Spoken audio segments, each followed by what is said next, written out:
cose.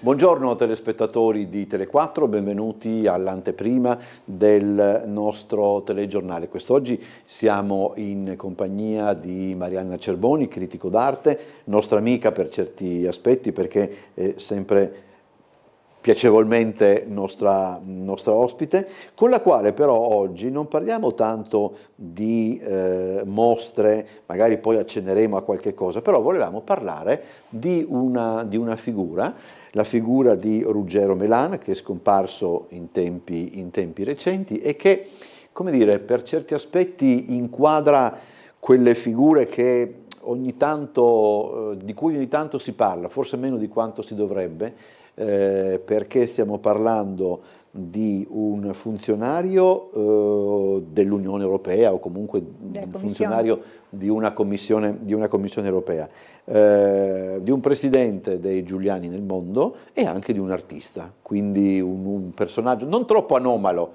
se vogliamo per quanto riguarda la cultura triestina, perché adesso non vorrei, però anche Italo Svevo era industriale, lo stesso discorso varrebbe anche per De Banfield, eccetera. Però voglio dire, forse sicuramente era meno noto da un certo punto di vista.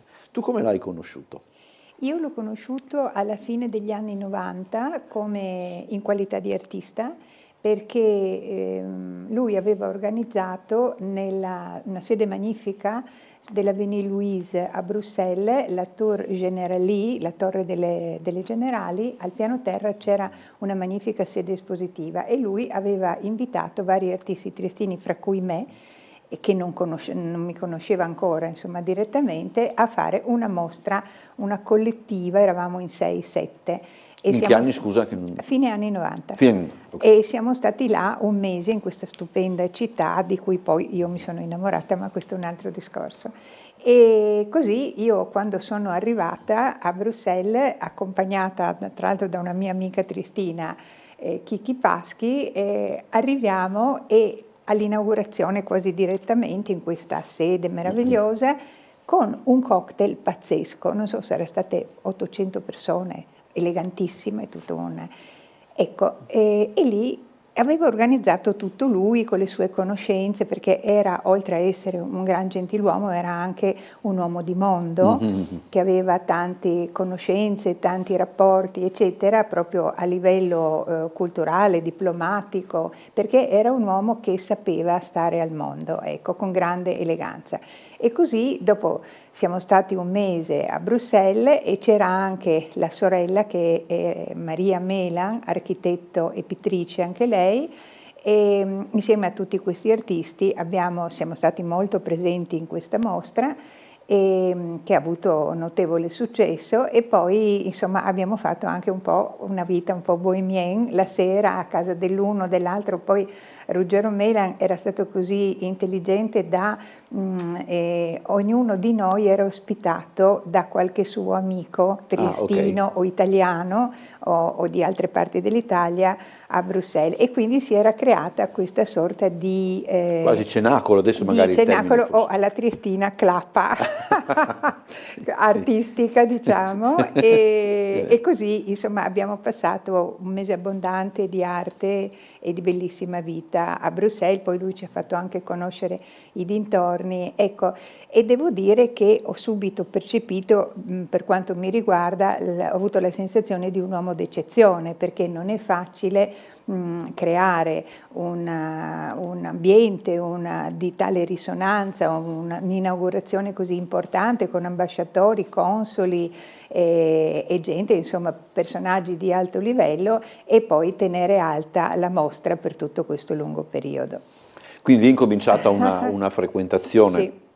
Lui era, leggo nelle note che mi hai mandato, lui era funzionario europeo nel settore della CECA. La CECA, sì, credo che fosse la comunità economica del carbone e dell'acciaio, sì, dell'acciaio, vecchie denominazioni degli organismi europei, eccetera, e credo che da quella posizione poi anche, immagino, derivò il suo impegno presso i Giuliani nel mondo, cioè era uno che appunto conosceva Conosceva il mondo, ecco. Conosceva il mondo e aveva una fitta rete di contatti con tutti i giuliani che erano immigrati in Belgio e lui aveva fondato proprio questa associazione Giuliani nel mondo, di cui poi è stato presidente per 30 anni e fino a pochi giorni fa era presidente onorario, collaborando in seguito sì appunto con l'attuale presidente Giorgio Perini,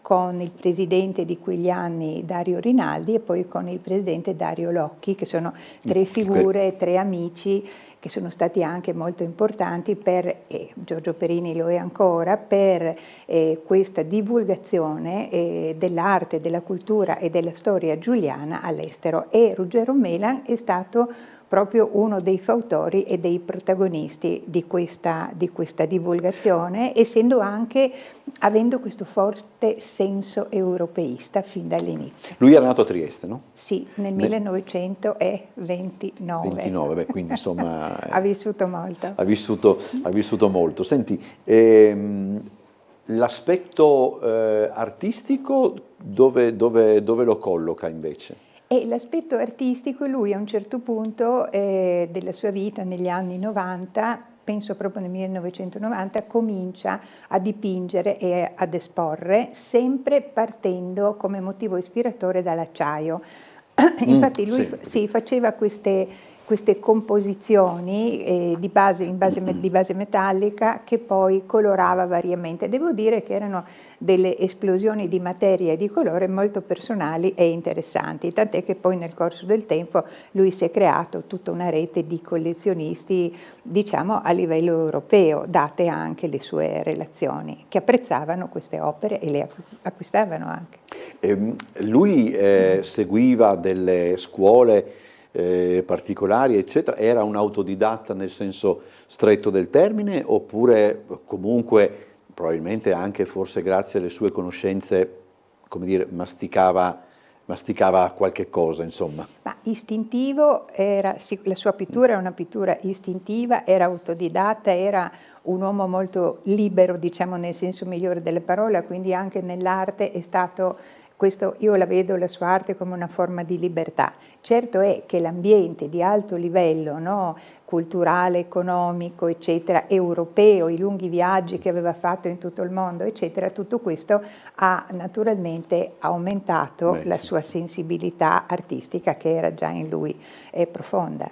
Sì, ci riporta probabilmente anche questa figura, come dire, soprattutto la parte europeista, ad un momento in cui, come dire, di Europa si poteva ancora sognare, no? Nel senso, già il fatto di ricordare, cioè, penso che insomma, se io vado in redazione e dico voi sapete cos'è il MEC, sapete cos'è la CECA, eccetera, insomma, pochi sapranno rispondere perché è una questione anche generazionale, però vero è che quei termini ci rimandano appunto ad un periodo quasi pionieristico per quanto riguarda le istituzioni europee. Adesso l'istituzione europea, che comunque rimane presente nella vita nostra di tutti i giorni, perché, io lo ripeto sempre, non c'è progetto di cui noi non parliamo, per esempio a Trieste in diretta, progetto scientifico e delle volte anche progetti culturali su larga scala, che non veda anche il coinvolgimento dell'Unione Europea. Però è anche vero che nel frattempo per molti Unione Europea significa anche un ulteriore carico burocratico, significa anche paesi che non riescono a trovare un accordo su determinate cose, eccetera. Credo che è quello anche che lui intercettava, no? Cioè questo momento in cui si poteva pensare che stava nascendo qualche cosa di nuovo, di importante, di positivo, non qualcosa che per certi aspetti va a impantanarsi. Certo, ma io mi ricordo che lui parlava comunque con entusiasmo dell'Europa fino alle ultime conversazioni, ecco. Quindi questo senso di europeista gli è rimasto nel sangue fin dall'inizio, ecco, fin dal primo dopoguerra. Lui era comunque, vado sempre a vedere la biografia, tra l'altro vedo che gli venne conferita anche la medaglia d'argento del Granducato del Sì. Lussemburgo da Santander, che sarebbe stata anche poi presidente della Commissione europea, perché appunto la Ceca era un pilastro dell'Europa comunitaria. Sì, certo, lui ha avuto questo riconoscimento, mi ricordo che mi raccontava anche di viaggi, di un viaggio che aveva fatto addirittura col Concorde, andata e ritorno in giornata da Bruxelles all'America e ritorno, insomma aveva queste missioni, sì, e queste missioni che poi svolgeva anche in Italia, che erano missioni di controllo dell'acciaio, del carbone, e quindi era un uomo che aveva anche una forte sensibilità economico-politica, perché capito. io lo ascoltavo con molto piacere quando lui mi faceva dei ragionamenti, no? Delle riflessioni sull'andamento politico, sull'andamento economico, ma si capiva che lo faceva a largo raggio, cioè da una posizione Sì, di privilegio qual era il centro dell'Europa, che è Bruxelles, quindi tutt'altro che un punto di vista, diciamo, piuttosto chiuso, settoriale o provinciale, e questo era molto interessante. E ripetiamolo ancora, il suo impegno invece con i Giuliani del Mondo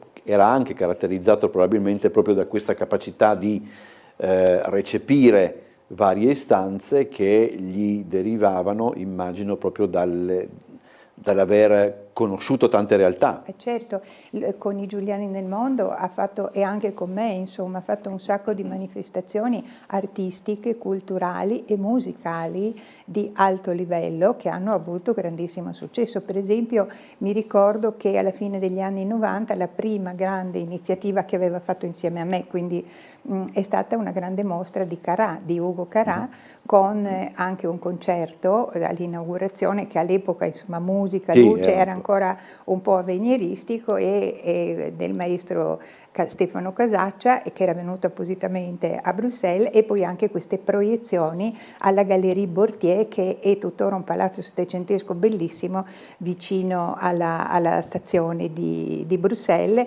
e, credo la Gare du Midi, se ricordo bene, in cui si vedeva proprio tutta la facciata e le onde del mare Mediterraneo, perché Carrà era mediterraneo di origine, eccetera, e questa fu una cosa che lui promosse, insomma, con me, con molto entusiasmo, e spendendosi tutto. Ecco, dico ancora una cosa, sì, all'inaugurazione era presente il sindaco di Bruxelles, di uno delle sezioni, insomma, di Bruxelles, e anche l'assessore alla cultura, quindi tutto quanto era tenuto sempre ad alto livello. Ma questo è anche un dato sul quale forse non si riflette, non che non si rifletta affatto, ma non si riflette probabilmente nel dovuto, cioè come l'arte possa davvero essere un elemento che mette insieme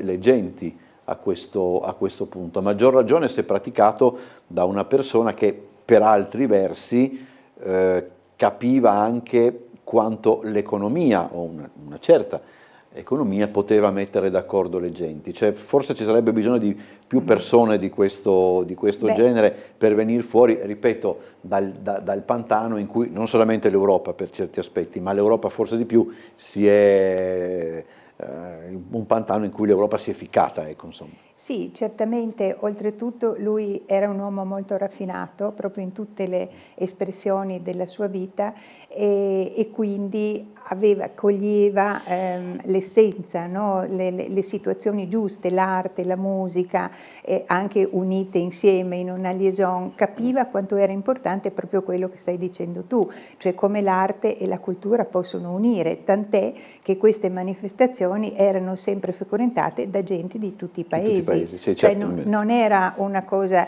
di italiani provinciale, per gli italiani, sì, ma una cosa sì, fatta per tutti. Allora, abbiamo ancora 1 minuto e mezzo. C'è qualche cosa da segnalare per quanto riguarda arte a Trieste in questo periodo? Sì, organizzerò l'11 di febbraio una mostra di icone contemporanee di Carolina Franza alla Sala Comunale d'Arte di Trieste, e poi il 19 ci sarà a Palazzo Costanzi la mostra di Francesca Pozzobon, che è un'artista veneta della provincia di Treviso, che purtroppo non esiste più e che vogliamo ricordare insieme alla famiglia. E poi il 16 di aprile ci sarà una mostra fotografica di Giacomo Garcia, che è un fotografo e anche un poeta napoletano di altissimo livello, che ha scelto Trieste ormai da 6 anni di vivere a Trieste. E poi, last but not least, a metà luglio dovrebbe esserci questa mostra che appunto ho portato a Bruxelles, di artisti triestine, fra cui Leonor Fini, la stessa Maria Melan, eccetera, qui a Trieste. Adesso non voglio dire troppo. No, tra l'altro poi allora ti pregherò anche quando sarà qui questo artista napoletano di organizzare un incontro, perché insomma ormai è abbastanza notorio che io, quando sento parlare di Napoli, non capisco più niente, e quindi ho sempre molto piacere. Posso raccontare una cosa? Rapidissimamente. Allora, mio padre, mitteleuropeo, nasce a Napoli, e mio nonno, che è stato un imprenditore di notevole apertura, vive a Napoli alcuni anni, e mi cantava sempre le canzoni napoletane, dicendo che aveva imparato più in quei 4-5 anni della sua vita a Napoli che nel resto della sua vita. Ma molti poi dicono queste cose. Allora, siamo anche nei tempi. Grazie a Marianna Cerboni per essere stata con noi, buon lavoro. E adesso andiamo in pubblicità e poi il telegiornale delle 13:20.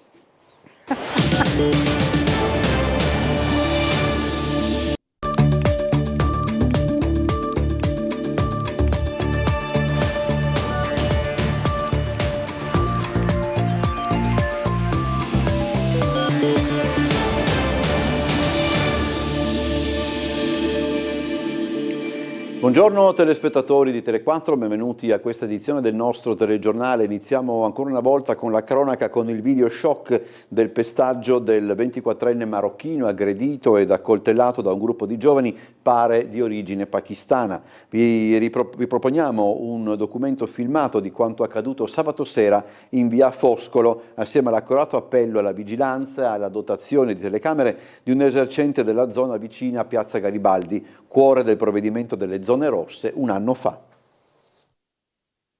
Un documento shock, il video del pestaggio di sabato 3 gennaio in via Foscolo, scaturito nell'accoltellamento di un 24enne marocchino da parte di un gruppo di 8 giovani pakistani, 3 in particolare, quelli più violenti. Un episodio di una gravità inaudita, per cui è stato aperto un fascicolo dalla procura con l'accusa di tentato omicidio e su cui indaga la polizia locale. La ripresa, realizzata da un esercente della zona, chiarisce la dinamica: l'aggressione al giovane da parte del branco, poi i pugni e i calci in mezzo alla strada, infierendo senza pietà, arrivando a pedate in testa con il cranio del ragazzo che finisce per sbattere contro le auto in sosta, poi il primo offendente al gluteo, il secondo al torace con la perforazione del polmone. La spedizione punitiva, innescata pare da un regolamento di conti per controllare lo spaccio di droga nella zona di Piazza Garibaldi, dove la vittima si è trascinata a stento dopo essere stata accoltellata, non è la prima fra quelle vissute e documentate dal titolare di un esercizio pubblico che non ne può davvero più.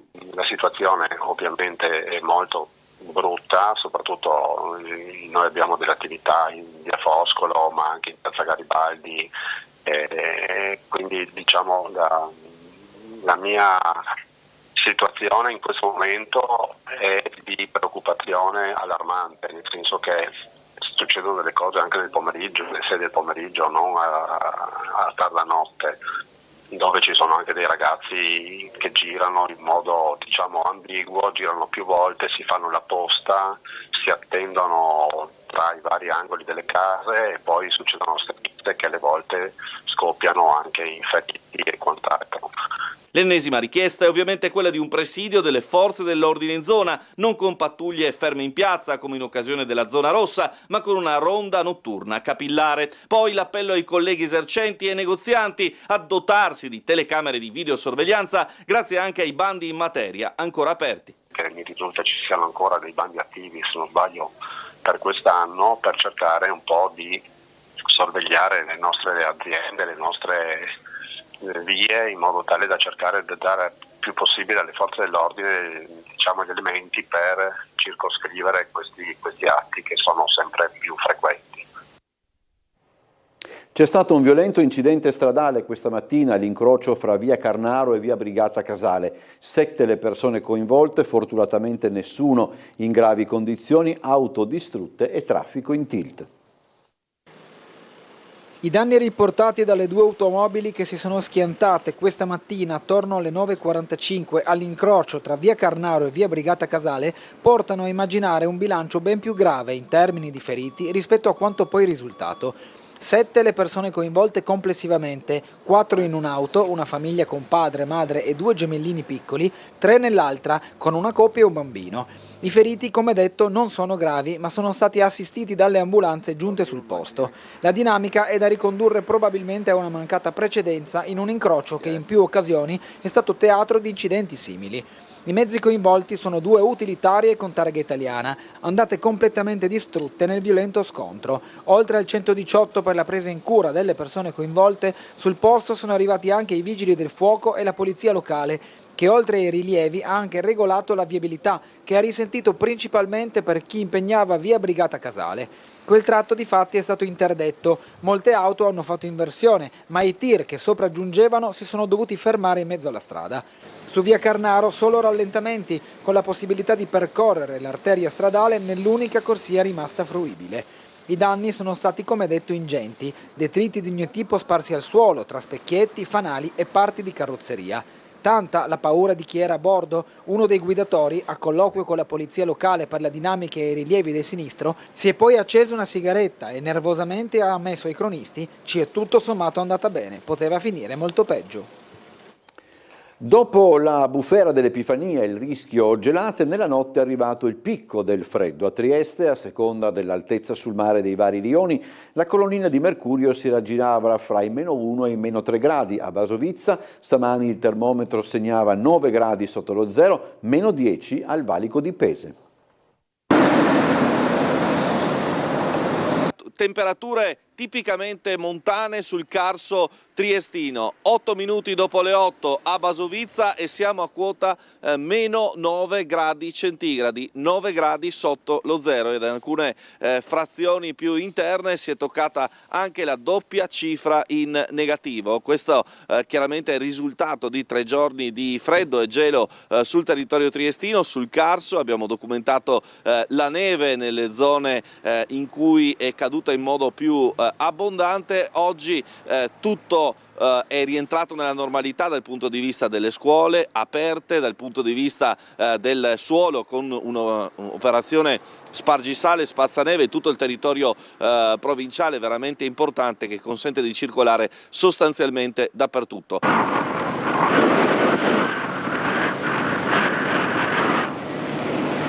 Per gli amanti delle camminate sulla neve, per qualche scivolata sul bob, ci sarà ancora tempo, forse per qualche giorno. Qui a poca distanza dal confine di Pese, questo è lo scenario che regala lo spettacolo della neve sul Carso, dove in molti escursionisti, amanti della mountain bike, ma anche delle semplici camminate in mezzo al bosco, torneranno sicuramente in queste giornate per godersi l'ultima neve sul Carso. Senza la bora fa un altro effetto.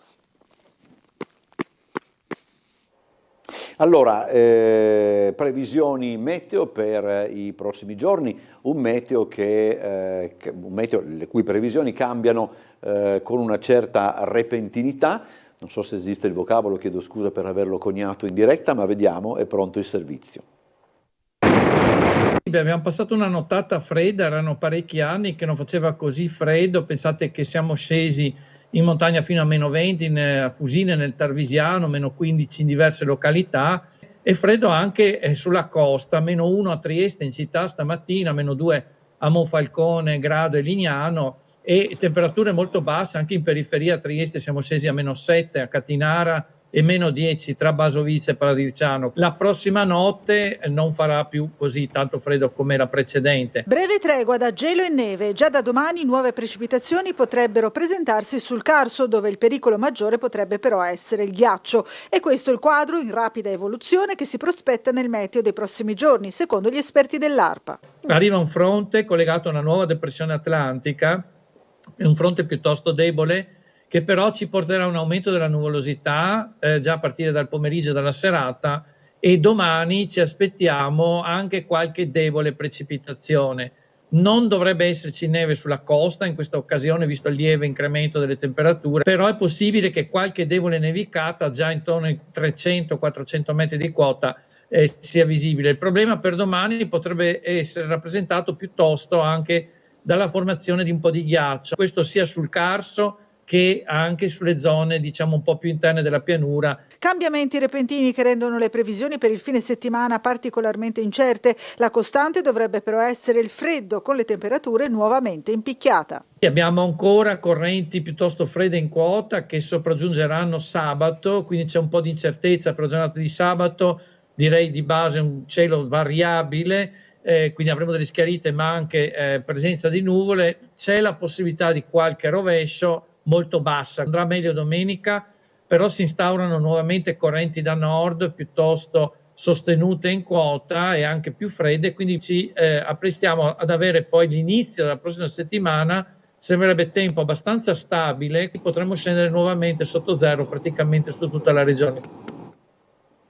Allora, il termine repentinità esiste. Allora, collegamento con la sala operativa della Polizia Locale, c'è in linea con noi il commissario De Grassi. Io approfitto intanto, commissario, per salutarla e anche per dire che rimangono comunque chiusi al pubblico alcuni giardini, casomai poi io do l'elenco, ma intanto se lei ci racconta quello che è successo in città per quanto riguarda viabilità e traffico. Sì, per quanto riguarda la viabilità e traffico, diciamo l'accadimento più importante, ne avete parlato penso anche voi, anzi sicuramente voi in diretta, incidente con 5 feriti, fortunatamente non gravi, in via Brigata Casale all'intersezione con la via Carnaro, un incrocio che è spesso teatro di incidenti abbastanza spettacolari. Bisognerebbe moderare la velocità, stare attenti perché la visibilità è quella che è, ma comunque andando un po' più piano, comunque un incidente rocambolesco, un semifrontale tra 2 veicoli, ripeto, 5 feriti, fortunatamente non gravi, anche perché di mezzo c'erano anche dei minori. In più ancora una caduta accidentale, un ferito da solo in mezzo a 2 ruote in salita a Trenovia, perciò un altro ferito anche lì fortunatamente non grave, e anche rilevati sempre da noi questi 2 incidenti solo danni, perciò insomma mattinata per quanto riguarda sinistrosità stradale, se si può dire sinistrosità, abbastanza nutrito. Magari ci diranno adesso se esiste anche il termine sinistrosità. Sì. Okay. Certi termini ce li portiamo dietro dai nostri vecchi colleghi, sa che magari è vero, sì, la teoria di veicoli, seguire di conserva, tutti questi termini un po' obsoleti, desueti. Allora, olio TT invece, olio da parte della TT ha perso un bus ha perso olio da via Caduti sul lavoro fino in piazza Venezia. Abbiamo avuto anche là il nostro bel da fare, abbiamo assistito per viabilità alla ditta incaricata della pulizia. Sono ancora, se non sbaglio, ancora un po' impegnati, hanno appena finito in piazza Venezia, vedo sulla telecamera non ci sono più i colleghi, forse hanno finito la pulizia. Ripeto, da Caduti sul lavoro sono arrivati fino in piazza Venezia. Segnalazioni di ghiaccio ancora su alcuni tratti secondari, in particolar modo mi dicono sulla strada per la Foiba, perciò attenzione soprattutto in Carso, e sui marciapiedi potrebbero essere dei tratti leggermente ghiacciati, come dico anche questa mattina, attenzione soprattutto dove ci sono magari delle perdite da muri o da qualche tombino, l'acqua che di solito è liquida potrebbe aver ghiacciato nonostante le salature. Ancora segnalo numerose richieste per ordinanza lavori con rimozione io lo dico sempre, attenzione quando ci sono dei cartelli di divieto temporanei, ci sono questi lavori che oggi con una giornata abbastanza buona sono ripresi e abbiamo dovuto rimuovere alcuni veicoli. Per stasera abbiamo in nota il basket, alle 20 potrebbero esserci dei rallentamenti in zona Paglia Trieste. Al momento tutto resta tranquillo, non abbiamo particolari interventi in atto. Anche sinistrosità è un termine che esiste nella lingua italiana, me lo fanno notare, quindi insomma da quel punto di vista siamo a posto. Grazie commissario, buona giornata e buon lavoro. Anche a voi, un saluto a tutti. Allora vi ricordo appunto che fino al miglioramento delle condizioni meteo, i giardini pubblici recintati chiusi al pubblico sono il giardino pubblico di Via Giulia, il giardino Falcone Borsellino di Altura, il giardino Basevi, il giardino Antollovic di Via Carpineto, il giardino Wulz di Via Catullo, il giardino Barbieri di Via Mascagni, il giardino di Via San Michele e la Campagna Prandi, il giardino di Villa Cosulic in strada del Friuli, Villa Engelman, Parco Bazzoni, lo skate park di Via Petitti di Loreto, il giardino di Piazza Ortis, il giardino di Vicolo dell'Edera, il giardino Maddalena di Via Molino a Vento e Via Costalunga, Villa Revoltella con accesso garantito alla chiesa nel consueto orario di apertura e di chiusura. Questo fino al miglioramento delle condizioni meteo, questi giardini pubblici sono chiusi. Giriamo pagina, parliamo dell'iter per le province. Abbiamo chiesto all'assessore regionale Pierpaolo Roberti a che punto è appunto l'iter per il ritorno delle province e l'assessore è fiducioso sulla possibilità di andare a votare già nella primavera del 2027. Un obiettivo ben preciso che è quello di creare la provincia commissariata, quindi con un commissario dal 1° gennaio del 2027. Non si ferma dunque l'iter per la reintroduzione delle province. Stamani l'assessore regionale alle autonomie locali Pierpaolo Roberti si è soffermato brevemente sull'argomento, tracciando anche l'identikit istituzionale della figura commissariale, che di fatto traghetterà alle elezioni. Una figura che in realtà però concentrerà su di sé tutti gli organi che esisteranno già, questo perché già dalla primavera 2027 noi contiamo di portarla al voto. I tempi di per sé sono abbastanza stretti e dipendono dai lavori parlamentari, oltre che da quelli del Consiglio regionale.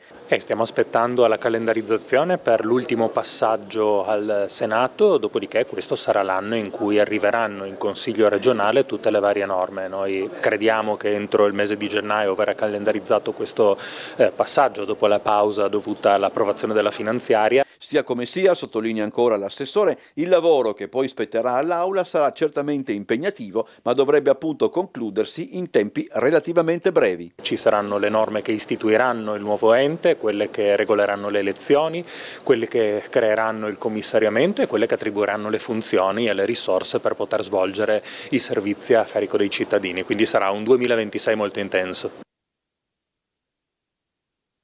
Un ticket da 10 euro al giorno per entrare nel perimetro dei festeggiamenti del Carnevale di Muggia. Il sindaco Polidori spiega la misura, pensata in chiave sicurezza, che comporterà anche lo spostamento temporaneo della fermata dell'autobus della linea 20. Il fatto di avere un deterrente, no? Per quanto riguarda la possibilità di entrare. Uno vuole venire a divertirsi, paga volentieri 10 euro. Uno vuole venire a far casino, magari i 10 euro non li paga perché dice vado a far casino da un'altra parte. No? Il carnevale è e deve restare una festa, per questo va garantita la sicurezza. Parte da questa convinzione il sindaco di Muggia Paolo Polidori, che ai nostri microfoni spiega ragioni e modalità del ticket d'ingresso da 10 euro. Sfatiamo questo mito che sta venendo fuori. Lungi da noi l'idea di fare cassa, perché se fate cassa rovinate il Carnevale di Muggia. Questa è dal punto di vista organizzativo una scelta che ci costerà cara, perché saranno molti più i costi di quelli che saranno gli introiti per quanto riguarda il biglietto ingresso. Ci sarà una cintura fatta attorno a Muggia, ma che inizierà probabilmente dall'Alto Adriatico, dove tra l'altro si sposterà il capolinea della 20. Questo è importante dirlo perché la 20 non arriverà più alla stazione di bus, creando anche lì problemi per quanto riguarda gli assembramenti di persone che poi in certi casi e dovevano essere controllate in qualche modo. Una misura già adottata da altre manifestazioni carnevalesche in Italia, che sarà illustrata a breve nei dettagli, ma che il sindaco anticipa a Tele4, prevedendo anche le possibili critiche e annunciando tutta una serie di esenzioni e scontistiche. 10 euro per giornata avrà innumerevoli possibilità dal punto di vista delle scontistiche, dal punto di vista delle agevolazioni. Per esempio, quando si dice tante critiche sono per le famiglie, no? Ma sì, una famiglia con 2 figli, 40 euro al giorno, non sarà così, faremo degli sconti praticamente per famiglia, dovremmo girarci su 10 euro a nucleo familiare addirittura. Chiaro. Quindi agevolazioni per quanto riguarda le compagnie di carnevale, la possibilità da parte di chiunque di entrare per andare nei ristoranti di Muggia. Quindi ci saranno tutta una serie di agevolazioni che non andranno a colpire queste fasce, diciamo, che sono quelle che sono ben accolte. Allora, la Triestina Calcio vende il suo giocatore più forte, il centrocampista moldavo Artur Ionica. Evidente ormai che all'impresa della salvezza, dopo i 23 punti di penalizzazione e a inizio campionato, la società non crede più e punta a far cassa in vista della prossima stagione. Segnale di resa in casa triestina con la cessione all'Arezzo di Artur Ionica, il giocatore più forte della rosa dell'Unione. Evidente il messaggio della nuova proprietà, non si crede più nella salvezza e quindi si punta a smantellare i pezzi pregiati a partire dal centrocampista moldavo sul fronte calciatori per non perderli a parametro zero a seguito della retrocessione in Serie D. Arrivato a Trieste lo scorso febbraio, tra la seconda parte del passato campionato e la prima dell'attuale stagione, il centrocampista ha totalizzato 32 presenze con 9 reti e un assist, indossando anche la fascia di capitano. Ad Artur, esempio di professionalità e dedizione alla causa, spiega il comunicato del club, che rivolge ringraziamento per l'impegno quotidianamente profuso, insieme al più sincero e sentito in bocca al lupo per il proseguio della sua carriera. A questo punto è probabile che anche altri giocatori con mercato possibile, come Tonetto, Gunduz e Johnson, se ne vadano, forse addirittura a Černigoj. Sarà anche da capire come si porrà la dirigenza nei confronti di un allenatore serio, professionale e vincente come Attilio Tesser, protagonista della scorsa salvezza. Persona di indubbia professionalità che ovviamente non potrà non fare le proprie riflessioni di fronte a un resto della stagione che non potrà che palesarsi come un de profundis deprimente. Ovvio, serve un progetto per ripartire dalla Serie D, ma ora in questo scenario difficile fare previsioni. Devo chiedere scusa ai telespettatori perché per un disguido la notizia relativa alla chiusura dei giardini riguardava i giorni scorsi, quindi dimenticate quello che ho detto per quanto riguarda la chiusura dei giardini. Andiamo in pubblicità, ci vediamo dopo, ancora con servizi, fra cui la presentazione del prossimo spettacolo del Teatro Verdi che andrà in scena. Rientriamo in studio, debutta al Verdi domani il terzo spettacolo del Cartellone che è stato presentato, questo spettacolo, ieri.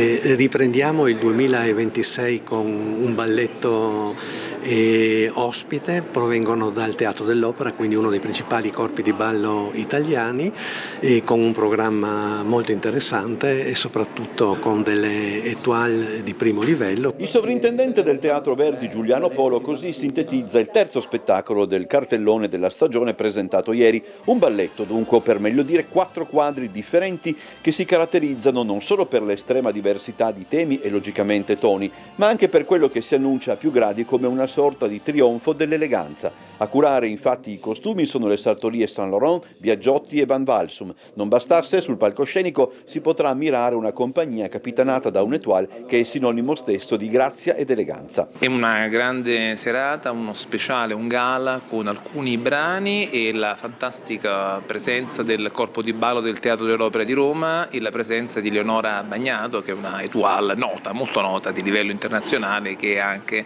a capo del Balletto di Roma. Quindi è un'occasione straordinaria per la città di Trieste di avere questa compagine, questa notissima solista.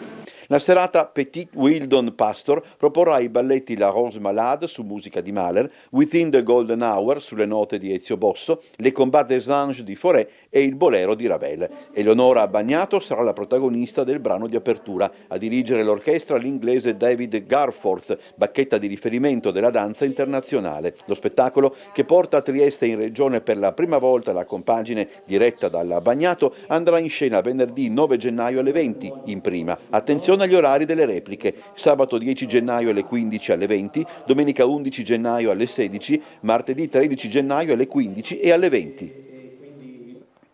Focus, storia, retroscene e segreti di un talk show di successo, il titolo del libro del direttore delle reti Media Nord-Est Luigi Bacialli, che sarà presentato quest'oggi alle 18, presente Ferdinando Avarino e anche Silvano Piazza.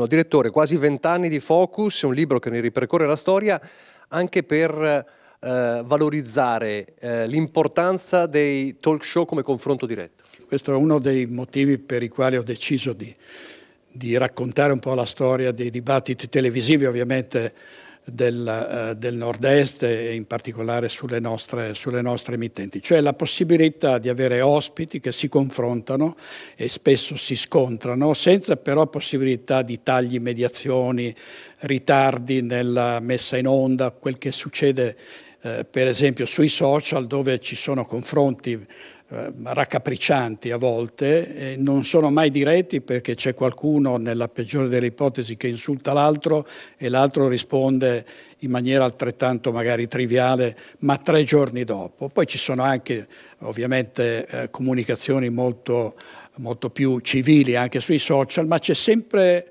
questo ritardo nei tempi. Invece la diretta non ti lascia scampo.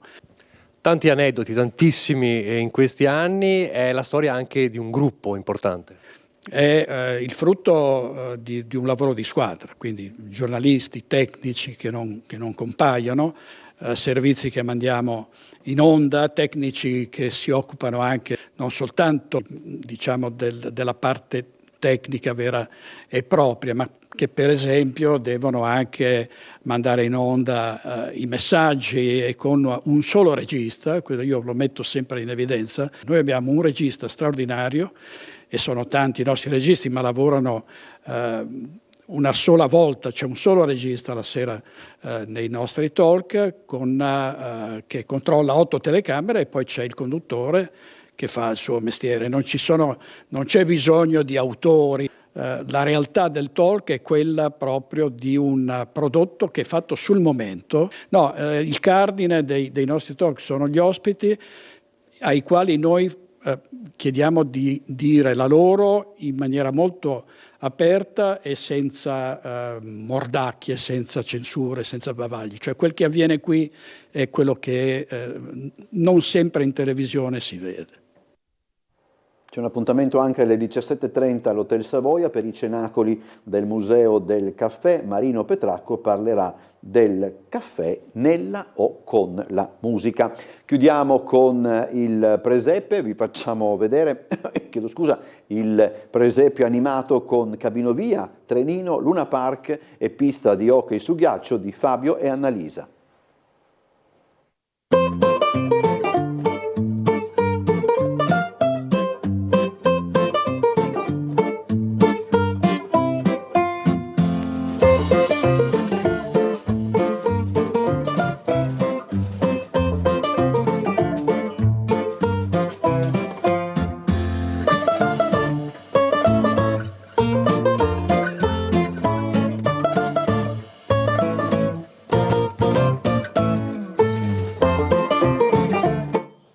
È tutto, ci vediamo alle 17:55 con Trieste in diretta, 19:30 telegiornale, buon pomeriggio e più tardi.